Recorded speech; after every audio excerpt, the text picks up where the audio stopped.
Let me ask you a question. When you're involved in a deal, do you look at the deal as a whole?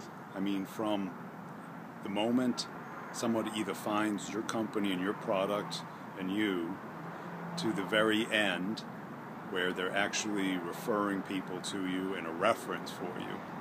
Or do you look at a deal as, what's the next step? How am I going to follow up with them? What do they want to do next? See, the former is infinitely more powerful. It's harder and it's counterintuitive because it's not emotional. Too many of us get stuck with the next step, following up. What do they want to do next? Where are they? Where's their head at? That ain't selling. That's responding. That's vending.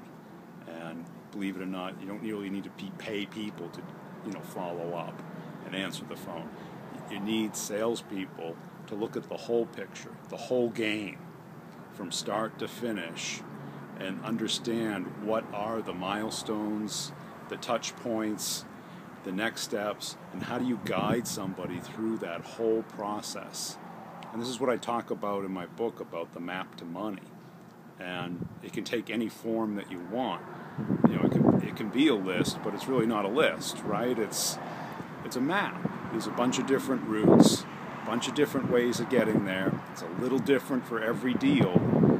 It's like a recipe, but it also takes some skill. And that the recipe in and of itself, you just can't hand it to somebody. You actually have to develop it for your own style, your own skill set, your own product, your own prospect, the whole picture. So think about it. Think about your deals as the whole, from the time you find them or they find you to the time they're referring other people to you, versus what's the next step? What are we going to do next? That's really not selling. If you like this, please share it. Please give me a comment, little thumbs up or thumbs down. Tell me how you feel. Thanks.